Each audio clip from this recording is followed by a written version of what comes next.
Assalamualaikum warahmatullahi wabarakatuh. Selamat malam dan salam sejahtera untuk kita semua. Yang seperti Mas Jamal Sohibul Hajat, tuan rumah luar biasa malam hari ini. Baru kali ini sejak saya tahu berdiri Nasmoko ini untuk kegiatan kumpul-kumpul para pengusaha di Kabupaten Wonosobo. Mudah-mudahan berkah ini. Mas Dwi Suratman, Ketua Kadin, jajaran yang saya hormati, para narasumber ada Mas Elvan, Mas Tri dari IBS, dan juga yang dari Semarang dalam proses perjalanan. Teman-teman saya dari pimpinan OPD yang saya hormati, semua hadirin, Bapak, Ibu, sahabat-sahabat semua, teman-teman kita semua, para pengusaha.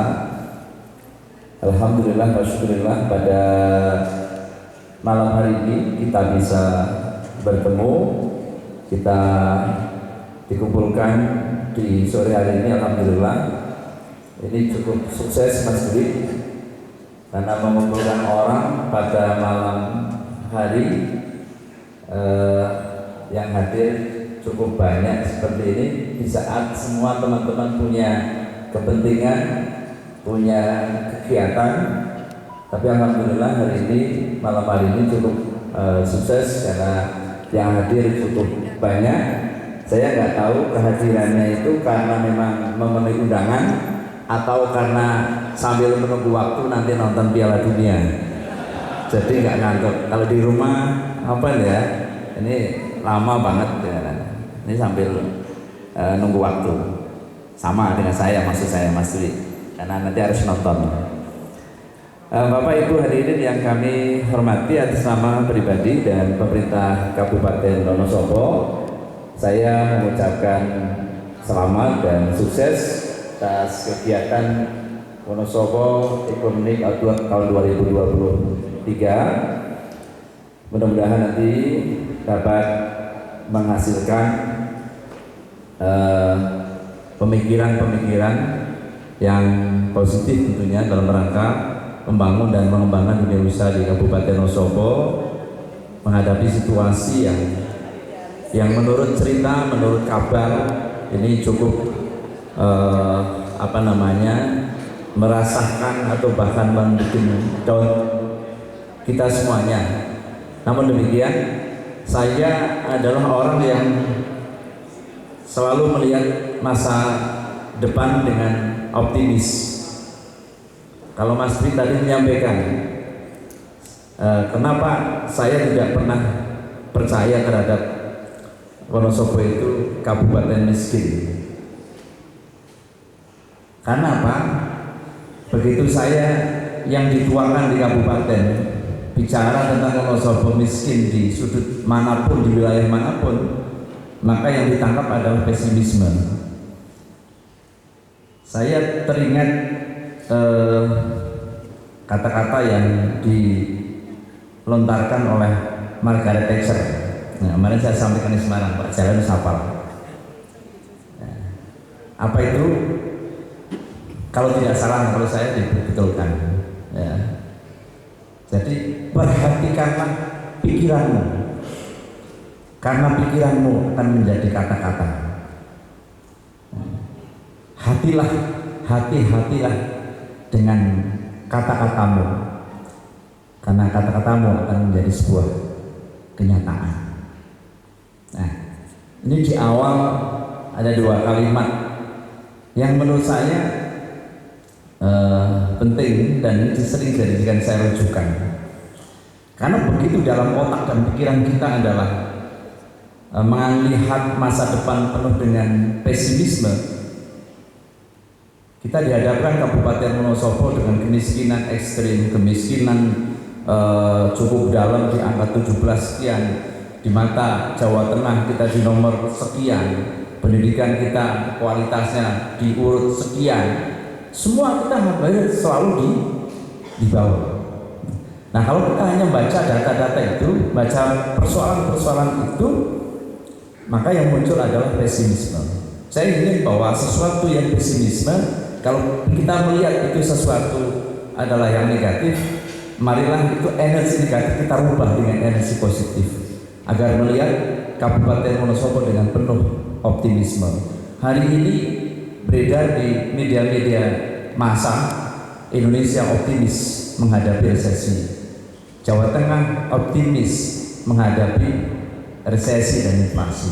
Demikian pula Kabupaten Wonosobo harus bersama-sama bersatu pada Saiko Proyo, menyatukan spirit, menyatukan semangat, menyatukan frekuensi, bahwa kita harus optimis menghadapi gelombang resesi tahun 2020.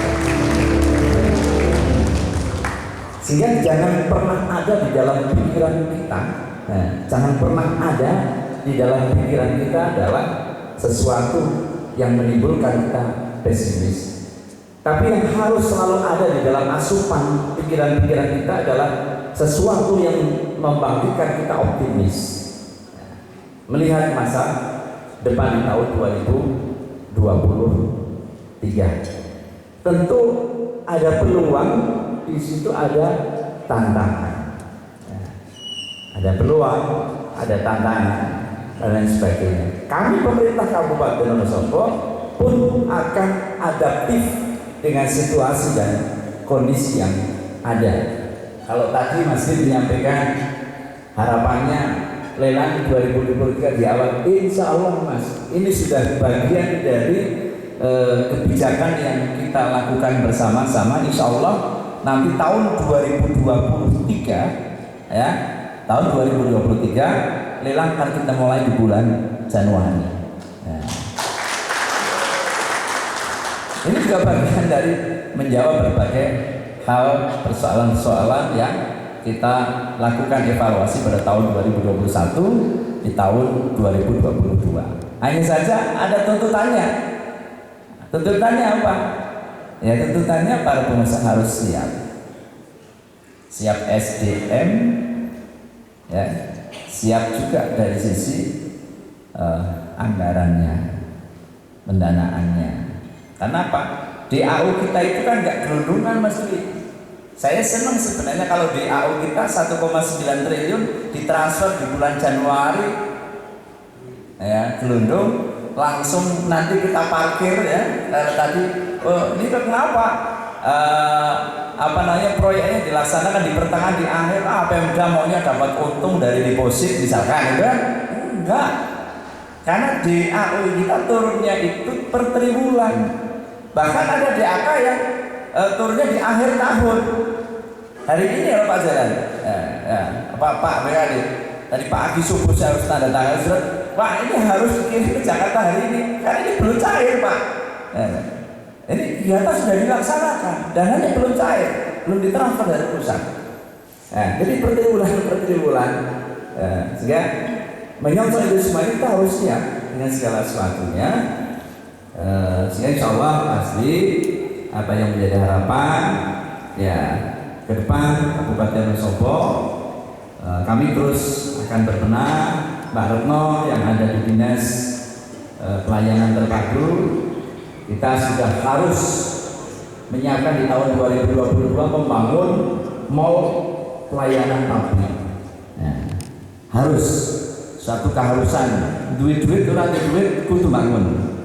Mas Arief sudah menyiapkan desainnya, perencanaannya. Ya, akhir tahun 2023 harapan kita nanti sudah bisa dimanfaatkan dengan baik. Semua pelayanan harapannya bisa bergabung, bisa terintegrasi di mall pelayanan publik. Karena itu bagian dari usaha upaya pemerintah dalam rangka memfasilitasi pelayanan perizinan. Pelayanan perizinan yang dulu mungkin lama bisa kita perpendek, yang itu sulit, mudah-mudahan bisa kita permudah dan lain sebagainya. Menerjemahkan apa yang sering disampaikan oleh Pak Presiden kita, Pak Jokowi. Sehingga kita harus semua berbenah. Sehingga kami juga dorong kepada teman-teman di OPD, saya sepakat Mas Dwi. Jadi memang kadang kita harus memberikan pemahaman bagi kami di lingkungan pemerintah Kabupaten Wonosobo. Jadi ilmu-ilmu entrepreneur ini harus juga disusupkan, dimasukkan di kami di birokrat. Kenapa? Kalau sudah para pimpinan OPD ke bawah ini nanti mau menerima dan mau belajar tentang entrepreneur, harapan kita apa?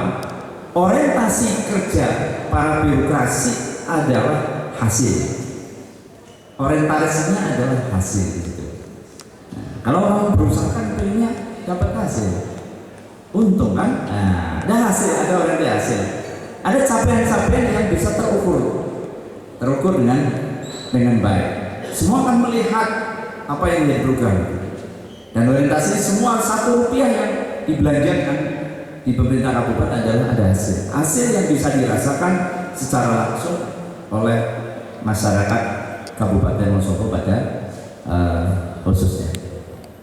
Bapak Ibu hadirin yang kami hormati, demikian pengantar dari saya. Selagi kami sampaikan terima kasih dan tentunya kami patut berbahagia malam hari ini bisa bertemu, bisa berkumpul dengan para pengusaha di berbagai macam bidang.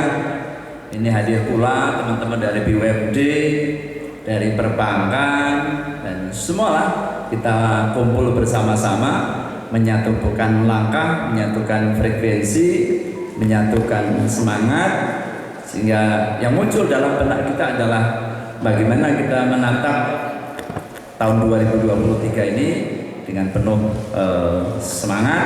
Di situ ada harapan, di situ ada masa depan, di situ ada tujuan. Tidak ada orang yang sukses dadak, tidak ada. Semua itu pasti harus berproses. Ya, semua harus berproses. Proses membutuhkan kesabaran, proses membutuhkan keuletan, dan lain sebagainya. Sehingga mudah-mudahan masalah yang dihadapi oleh negara Indonesia, masalah yang dihadapi oleh Kabupaten Wonosobo, ya mudah-mudahan ini menjadi bagian catatan kita, menjadi pijakan kita agar kita ke depan secara perlahan-lahan kita bisa keluar dari berbagai persoalan-persoalan yang kita hadapi bersama-sama, dan pada gilirannya kita akan menemukan sesuatu yang tentunya menjadi harapan besar bagi seluruh masyarakat Kabupaten Wonosobo. Saya nitip pada teman-teman pengusaha dimanapun berada, ada kesempatan kapanpun ketemu di masyarakat, ikut serta bangkitkan spirit optimisme itu bagi seluruh masyarakat Kabupaten Wonosobo. Saya terima kasih dengan para para ustadz-ustadzah kita di dalam event-event kegiatan pengajian di Kabupaten Wonosobo. Beliau selalu menyampaikan, saya mendampingi, beliau juga menyampaikan, gambaran resesi itu seperti ini. Tapi beliau menyampaikan dengan bahasa yang menyejukkan, dengan bahasa yang menyenangkan, dengan bahasa yang menggembirakan. Jangan sampai kita terlalu larut dengan bahasa resesi, bahasa inflasi, yang akhirnya apa? Yang kita lihat televisi misalkan, so dewek mangan opo yo, dewek ndang iso-iso beras yo, seolah-olah sampai menakutkan. Tapi para ustadz kita selalu menyampaikan dengan bahasa-bahasa yang menyenangkan, bahasa yang menyejukkan, bahasa yang menggembirakan, sehingga insya Allah ini kayu bersambut. Ini harus memang kita satukan langkah dan pikiran kita dalam semua lini. Sekali lagi kami sampaikan selamat dan sukses. Mudah-mudahan acara bisa berjalan dengan lancar awal sampai akhir, dan marilah pertemuan malam hari ini, kegiatan Wonosobo Economy Outlook 2023 kita buka bersama-sama. Bagi yang beragama Islam, kita mohonkan bersama-sama membaca Ummul Kitab, dan bagi agama lain menyesuaikan. Kita buka bersama-sama dengan membaca Ummul Kitab. Al-Fatihah. A'udzubillahi minasyaitonir rajim. Bismillahirrahmanirrahim. Alhamdulillahirabbil alamin arrahmanirrahim maliki yaumiddin. Iyyaka na'budu wa iyyaka nasta'in. Shiratal mustaqim. Shiratal ladzina an'amta 'alaihim ghairil maghdubi 'alaihim waladdallin. Amin. Sekian dan terima kasih. Billahi taufiq hidayah. Assalamualaikum warahmatullahi wabarakatuh.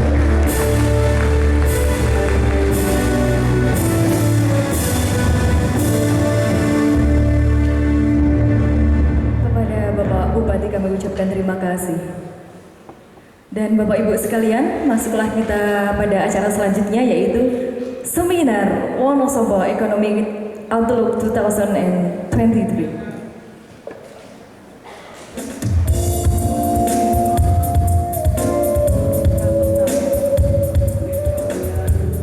Bapak Ibu sekalian, saya ucapkan selamat datang di Seminar Wonosobo Economic Outlook 2023.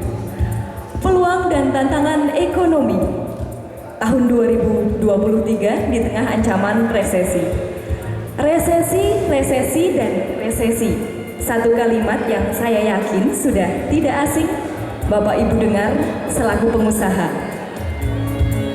Di mana kondisi perekonomian dalam keadaan buruk dalam jangka waktu yang lama, produk domestik bruto negatif, kita jumpai pengangguran di mana-mana, dan bahkan peningkatan ekonomi real mengalami penurunan bahkan pada angka negatif.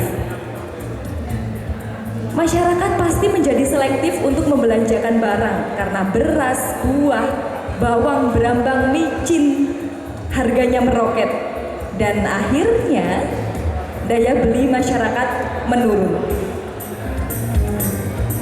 Bapak Ibu sekalian, baru-baru ini Kompas telah merilis sedikitnya ada 12 negara yang menyatakan resesi. Salah satunya kita lihat saja tetangga dekat kita, Malaysia, yang sudah mendeklarasikan diri mengalami resesi. Tidak jauh dari Malaysia, Filipina juga mengalami hal yang sama. Dan bahkan negara sekelas Inggris juga menyusul di belakangnya. Pertanyaannya, lantas bagaimana Indonesia? Bagaimana Wonosobo?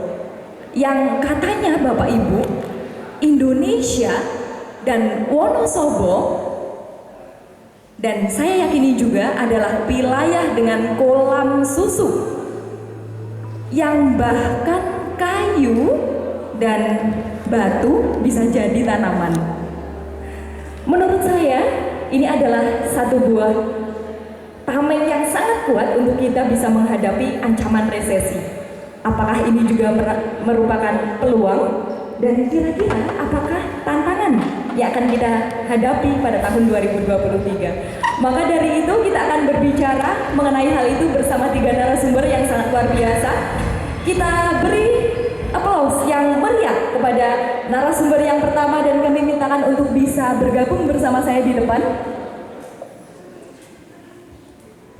Yang pertama ada dari Kepala Badan Pusat Statistik Kabupaten Wonosobo, beliau Bapak Insinyur Triwahyu Joko Pratomo, MSI.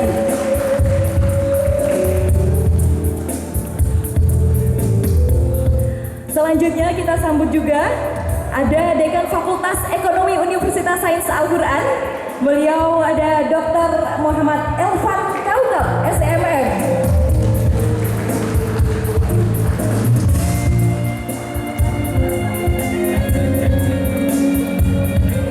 Iya, dan yang terakhir tepuk tangan yang sangat meriah kepada pakar dan pengamat ekonomi nasional, Bapak Firmansyah, SE, MSI.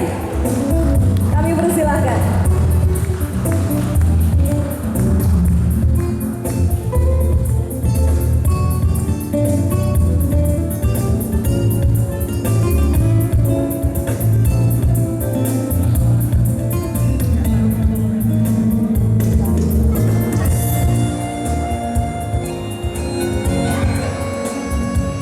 Ini dia wajah-wajah narasumber kita, wajah-wajah yang hampir setiap hari berurusan dengan uang, ya, uang masyarakat dan uang yang lain. Mereka mengamati banyak mengenai laju pertumbuhan ekonomi baik di sekitar Kabupaten Wonosobo sampai nasional. Sebelum saya berbicara banyak mengenai ini, saya akan sapa dulu ketiga narasumber kita. Yang pertama ada dari ujung sebelah kiri, Pak Firmansyah. Selamat malam, Bapak. Iya, jauh-jauh dari Semarang tapi sangat luar biasa malam hari ini bisa bergabung bersama kita. Dan yang di tengah ada Bapak Tri Wahyu Joko Pratomo. Selamat malam, Bapak. Dan yang terakhir yang paling muda, sepertinya lebih pantas untuk saya panggil Kang Mas, ya. Ya, ada Pak Elvan Kaukap. Selamat malam, Pak. Luar biasa itu dia muka-muka narasumber kita.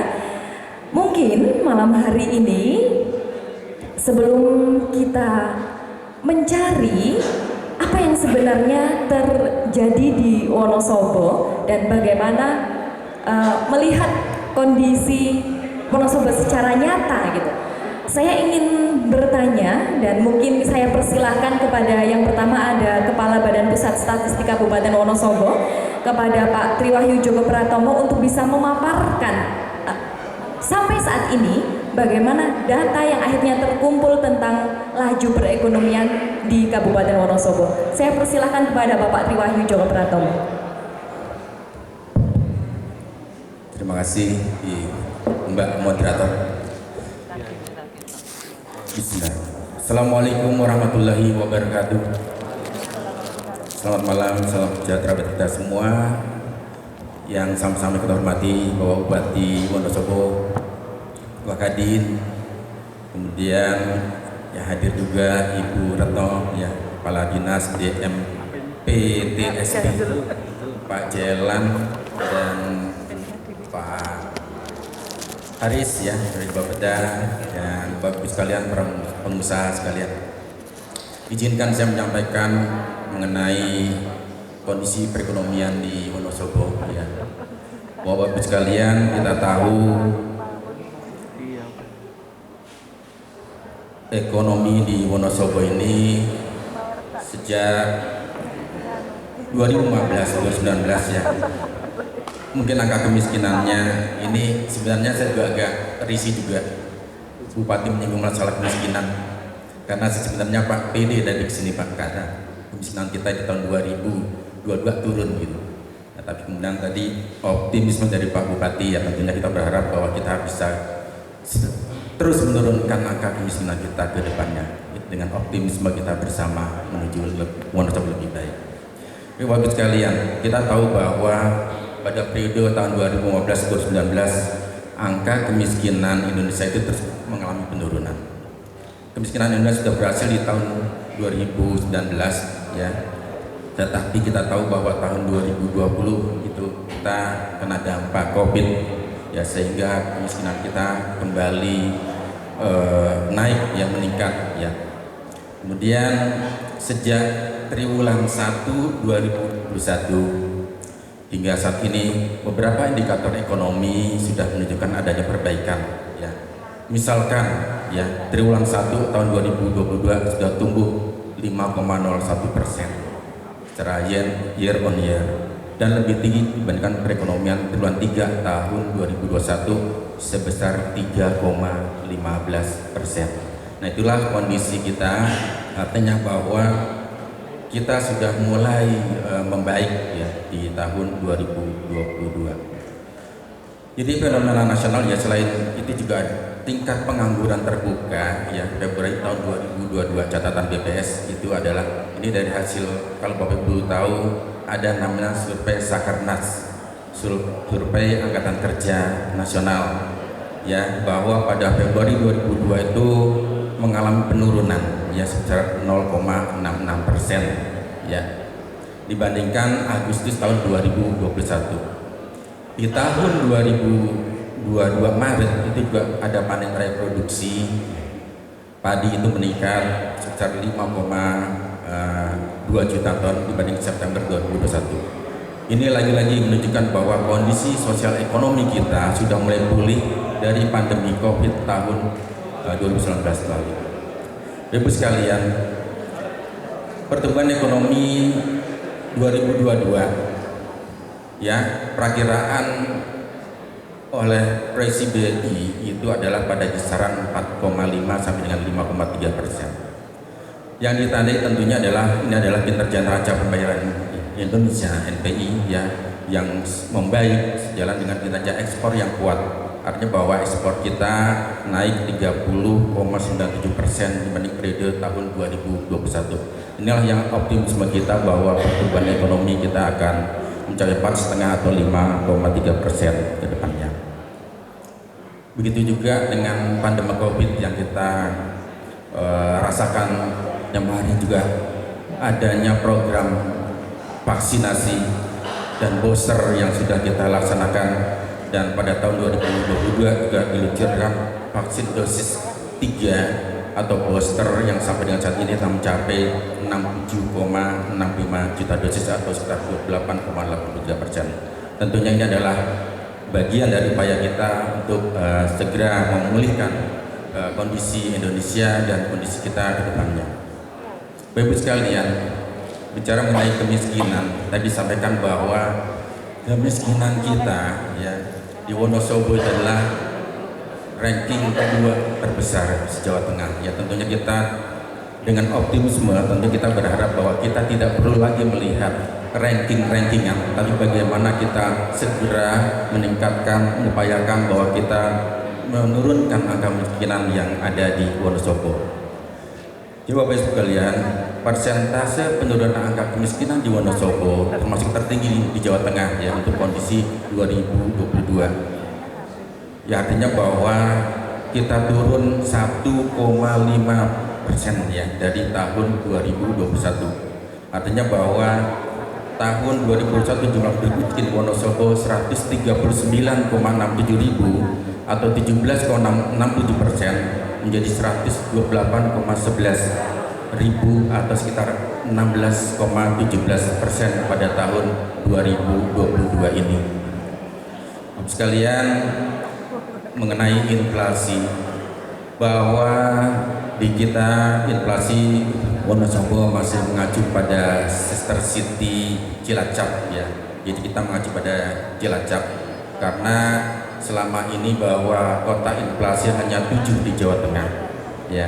Jadi kita Sister City kemarin mengacu pada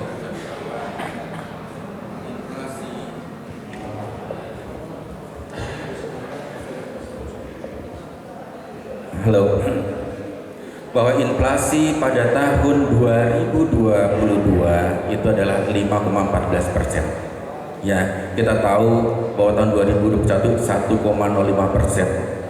Ya, ini inflasi ini tentunya tinggi karena adalah dampak dari kenaikan BBM. Ya, ini yang tentunya kita perlu waspadai bagaimana kita bisa mengendalikan inflasi itu ke depannya. Ibu sekalian, untuk BPS penghitungan inflasi baru bisa dilaksanakan ya karena dari 6 kota inflasi yang ada di Jawa Tengah, Wonosobo termasuk nanti akan masuk menghitung inflasi sendiri pada tahun 2024. Selama ini dari 154 kabupaten kota dengan inflasi baru ada tambahan selain tadi 7 kabupaten kota di Jawa Tengah, kita nambah di Wonosobo, Wonogiri, dan Rembang. Jadi nanti tahun 2024 ada 9 kota inflasi di Jawa Tengah yang akan menghitung inflasinya. Alhamdulillah bahwa Wonosobo bisa terpilih untuk bisa menghitung inflasi tersendiri pada tahun 2024. Pada saat ini kita melaksanakan yang nama survei biaya hidup atau SBH. Artinya bahwa ingin menangkap paket komoditas, karena survei biaya hidup adalah kita ingin mendapatkan komoditas yang dikonsumsi masyarakat Wonosobo apa saja. Misalkan mie ongklok, apakah ada nanti karika dan sebagainya. Kita akan monitor itu pada yang namanya survei indeks harga konsumen. Kita akan selalu monitor baik per bulan atau per bulan kondisi harganya. Itulah yang namanya itu nanti menghitungan inflasi pada tahun 2024. Jadi pada saat ini tahun 2022, 2003 kita hanya ingin mendapatkan paket komoditas yang dikonsumsi oleh masyarakat Wonosobo. Jadi, kemudian Bapak Ibu sekalian, indeks pembangunan manusia artinya bahwa ini adalah ukuran bagaimana kabupaten sedang melaksanakan pembangunannya, yang mana bahwa IPM kita di tahun 2022 itu adalah naik ya 68,89 dibanding yang tahun lalu 2021 adalah 68,43. Kemudian angka kemiskinan tadi sudah bisa sampaikan bahwa pada tahun 2021 yang 17,67% itu sekarang adalah 16,17%, turun 1,5. Bagaimana pertumbuhan ekonomi kita?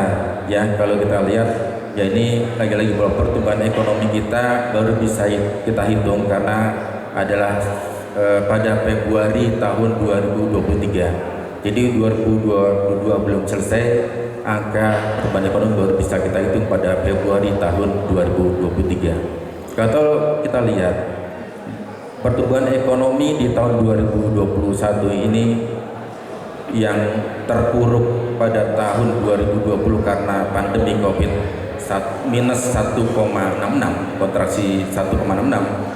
Ini meningkat menjadi 3,68 ya. Jadi ini pertumbuhan ekonomi pada tahun 2021. Kemudian dari Sakernas ya, dari survei tingkat pengangguran terbuka kita TPT itu mengalami penurunan ya dari 5,37 itu menjadi 5,26 pada tahun 2021. Itu Bapak Ibu sekalian gambaran sekilas yang mengenai kondisi kita di tahun 2022. Tentunya kita berharap mari kita selalu berupaya ya menurunkan angka kemiskinan dan selalu berbenah diri untuk ke depan lebih baik. Pertumbuhan ekonomi ya ini gambaran saja bahwa di tahun 2021 bahwa struktur PDRB kita ditopang yang pertama dari sektor pertanian, kemudian kedua industri, perdagangan dan konstruksi. Pertumbuhan ekonomi tahun 2021 bisa Bapak Ibu lihat di sebelah kanannya yang warna biru itulah kondisi persentase di tahun 2021. Jadi ada 4 ya, artinya bahwa yang pertama pertanian, industri, perdagangan dan konstruksi ini adalah struktur PDRB di Wonosobo. Kemudian dari sisi pengeluaran ini PDRB-nya adalah dari konsumsi rumah tangga, ekspor barang dan jasa, dan pembentukan modal tak bruto ya PMTB, ini misalkan pembangunan jalan dan sebagainya. Ini adalah menjadi 3 itu yang menjadi penopang di dalam PDRB kita. Ini mungkin Bapak Ibu sekalian sekilas mengenai perekonomian Wonosobo ya. Tentunya kita tetap optimis bagaimana disampaikan Bapak Bupati menyongsong Wonosobo yang lebih baik. Demikian Ibu Moderator, sekian, terima kasih. Wassalamualaikum warahmatullahi wabarakatuh. Waalaikumsalam warahmatullahi wabarakatuh. Pemaparan yang sangat luar biasa ya mengenai data-data di Kabupaten Wonosobo. Dan selanjutnya kita bergeser ke Dekan Unsik ini ya. Ada Pak Irfan Kaukab, bagaimana kondisi di Wonosobo di lapangan, mungkin Bapak bisa menyampaikan, silakan. Mohon izin berdiri karena yang di belakang ribut sendiri. Ini teman-teman, terima kasih yang saya hormati Bapak Bupati dan jajarannya, ada dari Bapeda, dari Dinas Investasi, PUPR, Ketua Kadin, teman-teman. Ini teman-teman semua sih, jadi saya agak pede karena teman-teman semua.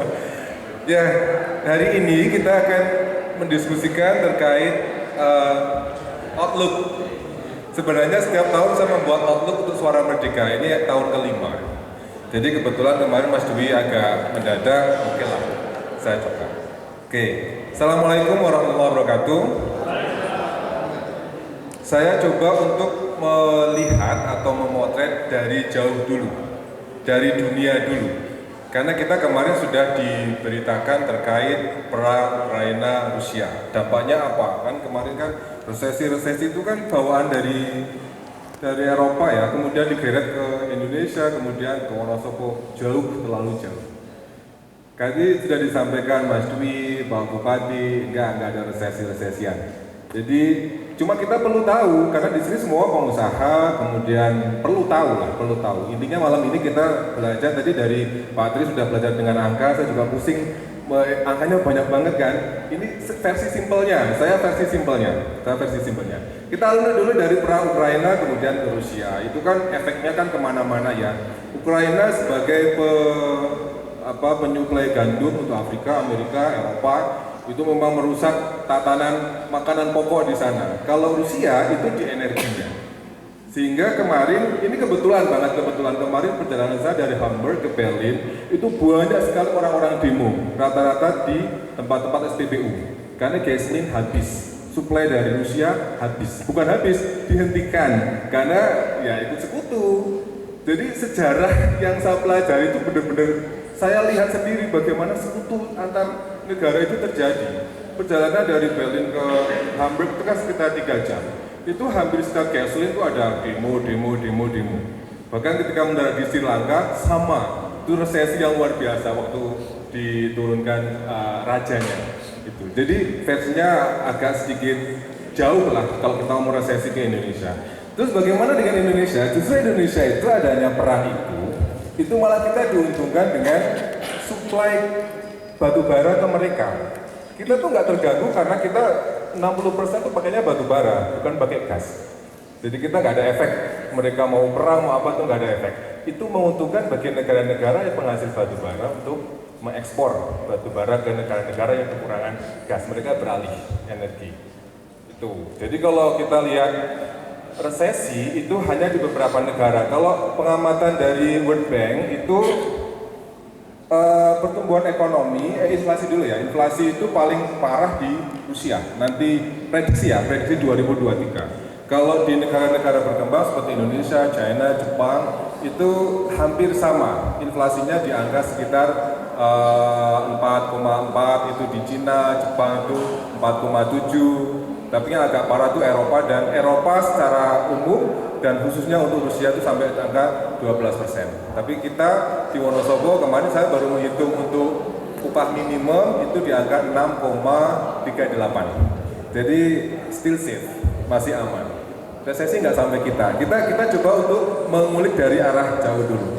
Kemudian kita lihat untuk 2023 kita kan ngomongin upload, peluang dan tantangan. 2023 start middle November sudah mulai kampanye. Di situ kita juga harus melihat uang yang beredar saat kampanye seperti apa. Sehingga di tahun 2023 itu kemungkinan peredaran uang di masyarakat juga tinggi.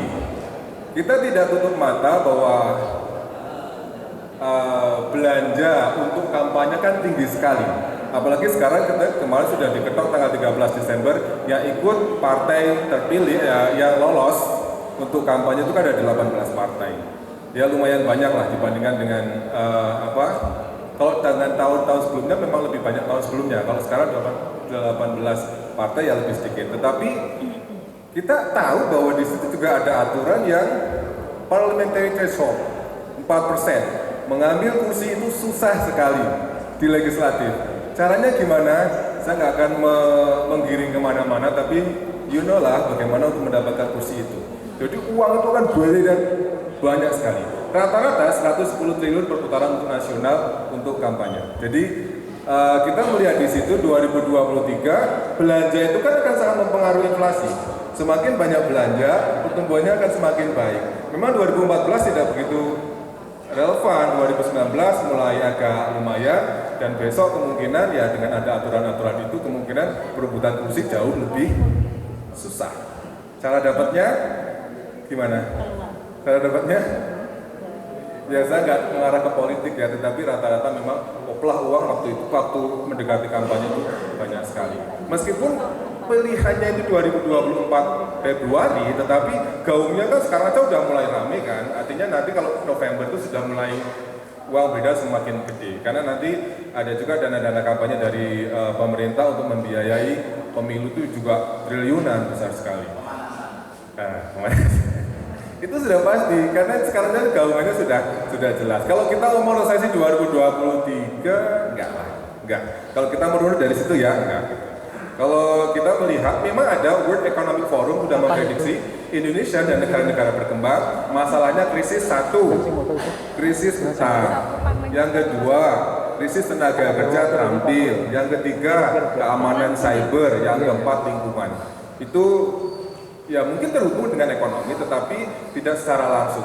Memang kalau cyber Indonesia, negara berkembang masih mudah sekali di hacker misalnya. Hacker-hacker yang masuk itu masih mudah. Jadi besok itu kan kita tahu lah semuanya IoT dan lain sebagainya berhubungan dengan dunia maya itu kan sudah mulai merambah ke sana. Jadi mungkin suatu saat orang nggak lagi ngasih sertifikat tanah, tetapi mungkin password, username gitu-gitu kan. Jadi lebih ini tak kasih password TikTok, pilih followernya sekian juta, bisa saja itu warisan gitu loh. Itu kan juga monetize juga. Tidak lagi yang saja punya sertifikat tanah sekian hektar, mungkin nggak kayak gitu lagi. Jadi itu negara-negara berkembang yang nanti akan jadi tantangan ke depan bahwa tenaga terampil itu mulai sangat dibutuhkan. Sekarang pun sudah dibutuhkan, tetapi tantangan untuk negara berkembang itu di situ. Jadi saya lihat penjual-penjual di dekat keramaian pariwisata, orang udah sepo-sepo itu pakainya apa? Barcode semua. Saya membayangkan di Wonosobo pasar induk udah melek hal itu, tapi kan belum. Meskipun dulu sempat saya lihat banyak sekali toko-toko sudah dengan barcode, nggak jalan kan? Di Cina, Sri Lanka, bahkan negara-negara Vietnam itu negara menurut saya lebih maju Indonesia. Itu kayak gitu tuh udah familiar sekali. Dengan di kita, ya belum lah ya, belum. Mungkin yang anak-anak muda masih, tetapi kalau yang sepuh-sepuh kayaknya pasar induk misalnya dipasang kayak gitu, ya cashless lah, nggak uang. Kita tahu lah ya uang itu kan kadang kita belanja daging udah kena darah, kena ini, salah-salah nyimpennya nggak di dompet, masukkan ke sini, jadi kotor. Tapi kalau sudah ke sana kan mungkin cashless ya, sudah cashless. Oke, kita kembali ke tantangan dan peluang. Kalau peluang itu ketika ada pemilu di dalam tahun itu, peluang itu di transportasi, komunikasi, sama di media. Itu paling banyak. Tetapi kalau yang tidak berpengaruh tuh sekitar pertambangan itu nggak kan. Nah, yang mendekati mungkin di sini aja juga pemain-pemain saham. Itu biasanya terkoreksi mendekati 1 bulan mendekati pemilu, 1 bulan sedang pemilu. Tetapi mulai nanti akan ada perubahan itu setelah presidennya terpilih, kemudian semuanya terpilih itu mulai agak ada orang udah nggak was-was lagi. Mungkin nanti kalau yang dari Bu Retno investasi itu juga wait and see, betul-betul wait and see. Nggak berani mereka spekulasi. Artinya ketika mau investasi, siapa dulu bupatinya, siapa dulu presidennya, siapa dulu gubernurnya kan gitu. Jadi masih melihat-lihat seperti itu. Untuk investasi masih wait and see sehingga nanti di 2023 mungkin investasi agak decline. Karena mereka belum tahu, jatuhnya kan di bulan Februari baru tahu setelah pemilihan kepala daerah itu baru tahu. Jadi 2023 masih flat lah untuk investasi belum naik. Mungkin ya kemungkinan malah kecenderungannya ke decline. Jadi untuk investasi, saya bukan pesimis gitu, ini cuma analisis saja. Kalau kita bicara tentang analisis, kemudian di tahun itu ada pemilu, biasanya investor itu akan wait and see, lihat-lihat siapa nih presidennya. Sama pemain saham. Jadi kalau pemain saham bukan yang pemain ini ya, artinya bukan yang gambling gitu kan tidak. Nanti ada analisis teknikal, analisis fundamental. Artinya kan kita harus tahu ini kalau kayak gini gimana. Kalau ada kasus ini bagaimana? Kebiasaan tren lama tahun-tahun sebelumnya seperti apa? Kan begitu. Jadi itu akan menjadi indikator-indikator bagaimana kita menentukan sikap tentang uang kita mau dikemanain. Nah ini kalau kita ngomong Wonosobo, saya kira tadi sudah disampaikan kalau Wonosobo termiskin kedua ya, memang kalau secara data termiskin kedua setelah Kebumen. Tetapi kalau kita lihat ya selama ini fine saja kayaknya ya semua terbeli lah. Artinya kita secara keseluruhan ya, bukan personal, tetapi secara keseluruhan kayaknya fine saja. Memang indikator itu dibangun dari Aceh sama Merauke sama gitu. Nggak bisa terus, oh daerah Jawa Tengah indikatornya dirubah, sini dirubah, nggak bisa. Artinya itu sama semua. Kan kita tadi saya sudah ngobrol sama Pak Tri, kita tuh kadang mengindikasikan orang miskin tidak menggunakan lantai keramik, padahal saat ini mau lakai, itu miskin nggak kayak gitu? Kan nggak bisa dikatakan miskin. Atau mungkin kandangnya berdekatan dengan rumah dikatakan miskin, itu kan versi untuk keamanan. Itu jadi indikator itu mau nggak mau dipakai, padahal untuk kita ya, apalagi saya di Kalibeber, kalau nggak punya jamban miskin. Lah wong Kalibeber jarang yang punya jamban, kok punyanya kolam.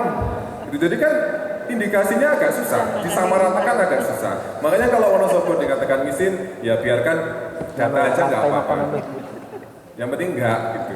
Tapi ya memang dibutuhkan secara data dibutuhkan artinya tadi sudah ada berita baik, kita mulai menurun 1,5 tertinggi di Jawa Tengah. Artinya kalau provinsi itu 0,8, kita di angka 1,5. Oke, sebagai conclusion karena dijatah 15 menit nanti nggak selesai, kita diskusinya mungkin agak lama nanti lah ya. Tapi ini hanya untuk gambaran sekilas bahwa kita di pemain usaha, saya kira nggak perlu khawatir tentang resesi. Itu terlalu jauh dari Indonesia. Bukan kita mengada-ada, secara angka juga tidak. Kalau kita resesi itu kan digaungkan oleh media yang menarik dari peperangan antara Ukraine sama Rusia. Jadi nggak ada hubungannya kesini-sini nggak. Memang secara makro ya ada kaitannya, tapi kecil sekali. Justru malah bagi Indonesia sebagai pengekspor batu bara itu sangat menguntungkan. Kalau yang kita Ukraina penghasil gantung, kita makannya beras, jadi nggak ada sama sekali nggak ada hubungannya. Kalau resesi itu digaungkan di Eropa, memang secara data World Bank kemudian IMF itu memang akan terjadi resesi. Yang paling parah nanti di Amerika, Rusia sama di Inggris. Itu versi IMF. Tapi kalau ke Indonesia kemudian ke Wonosobo, saya kira enggak lah, kita aman-aman saja. Tapi ya ini bagian dari pembelajaran kita bahwa hal buruk di luar sana belum tentu berimbas di perekonomian Wonosobo. Saya kira begitu, terima kasih. Assalamualaikum warahmatullahi wabarakatuh. Pemaparan yang sangat luar biasa, bagaimana peluang dan tantangan yang bisa kita dapatkan dan bisa kita lakukan di tahun 2023 mendatang. Dan selanjutnya kita akan melihat gambaran besar bagaimana kondisi ekonomi, resesi dan inflasi di Indonesia. Dan saya persilahkan kepada Bapak Firmansyah selaku pakar dan pengamat ekonomi nasional. Beri tepuk tangan yang meriah kepada narasumber kita. Terima kasih Mbak Moderator. Assalamualaikum warahmatullahi wabarakatuh. Selamat malam. Yang terhormat Pak Bupati, Bapak Ibu semua yang saya tidak bisa sebutkan satu persatu narasumber. Mohon maaf Pak, tadi langsung join karena menuju Wonosobo dihambat oleh truk tronton guling. Tadi saya udah pesimis sampai ke sini, tapi kata Pak Agung Nasmoko tadi dicoba aja Pak, akhirnya pas bisa belok lewat Bandungan. Ternyata sampai sini udah malam banget. Dan alhamdulillah masih bisa. Jadi mohon maaf nih kalau penampilan sih tetap rusak Pak, biasa. Jadi bukan karena capek, bukan karena naik mobil nyetir, tapi penampilannya memang udah rusak dari sananya. Baik, waktu 15 menit mungkin supaya Bapak Ibu juga, ya saya separuh stand up lah ya, stand up komedi maksudnya. Jadi biar nggak terlalu malam-malam ngantuk gitu ya. Nah, saya kadang-kadang kalau bicara resesi dunia sampai enggak dia ke daerah, kami sendiri mumet sih sebenarnya. Jadi kalau kita bicara inflasi di luar sana, apakah nyampe ke Wonosobo gitu? Nah, senyatanya banyak urusan ditangani pemerintah pusat, Bapak Ibu. Misalnya indikator-indikator suku bunga kan yang mainkan pemerintah pusat, menurunkan juga beliau gitu. Lalu apa urusannya inflasi di sini? Nah, inflasi mungkin pada level daerah, Jateng, Wonosobo itu urusannya kebanyakan sisi supply. Demand udah ditangani pemerintah pusat. Kita sebenarnya lebih enteng. Tetapi nyatanya paling berat untuk bangkit ya kita, basis kejadiannya di kita gitu, bukan di pemerintah pusat. Kadang-kadang kalau ada pembicara dari Jakarta ke sini, saya agak sebel kadang-kadang karena basisnya selalu bicara kebijakan-kebijakan nasional, padahal kejadiannya di sini gitu. Nah kita ngukur inflasi di sini, yang nyelesain ya kita sendiri gitu. Artinya suku bunga udah diurus dan itu berbahaya juga kalau tidak segera diturunkan. Tapi lain-lain hal kita yang urus. Nah kebijakan yang paling pas mungkin di bagian distribusi Bapak Ibu. Nah karena itu saya balik ke bawah, balik ke atas ya. Jadi saya tidak terlalu gemar PPT sebenarnya. Boleh diperlihatkan yang pertama dulu? Oh kepotong ya? Oh cuma satu. Cuma satu, oke. Kalau saya jelas tapi ya di sini. Baik Bapak Ibu. Misalnya begini. Rusia, Ukraina perang. Belum lagi sebelum-sebelumnya sudah ada sebab dan akibat, ada pandemi terus berlanjut gitu. Sempat sehat sebentar, kita ekonominya 2021, 2022 menyehat. Ini ancaman 2023. Semua lembaga dunia itu ngancam, termasuk lembaga kita sendiri. Mengancam itu maksudnya meramal bahwa tahun 2023 itu suram. Nah Bapak Ibu yang pengusaha, apalagi pengusaha mobil ini ya, itu sangat terdampak karena ternyata kalau kita kena tekanan krisis, masyarakat itu akan menahan berbelanja barang-barang yang memiliki daya tahan yang lebih lama. Jadi dia akan mengalihkan belanjanya kepada barang-barang yang mungkin lebih tidak tahan lama karena dia harus fokus untuk menyelamatkan kehidupan sehari-hari dulu. Jangan salah, mobil ini kan tahan lama. Nanti mobil ini akan, saya mau kasih catatan bahwa yang paling banyak diperdagangkan itu barang-barang tahan lama gitu.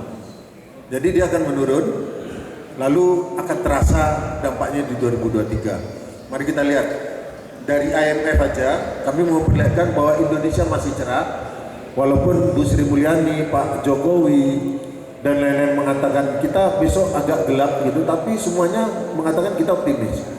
Pertumbuhan masih positif. Cuman mungkin tugas Pak Bupati lebih berat. Kalau semua optimis, apa iya di kita begitu gitu. Nah kalau di Wonosobo saya lihat masih ada beberapa catatan Pak, persoalan-persoalan kita yang biasanya masih ada gitu. Nanti apalagi dapat tekanan krisis. Tapi kalau Bapak Ibu tanya saya apa strateginya untuk besok, kalau saya biasanya bicara dari sisi pemerintah memang. Karena kalau saya diundang itu, karena saya jurusannya ilmu ekonomi, saya beda dengan jurusan manajemen dan akuntansi gitu. Saya akan melihat dari sisi rakyat juga, karena itu saya selalu ada di point of view pemerintah gitu. Jadi saya temannya Pak Bupati. Kecuali Pak Bupatinya macam-macam ya Pak ya. Kita tidak temenan gitu ya. Tapi kalau dalam development planning atau perencanaan, kami berteman, saling berdiskusi biasanya.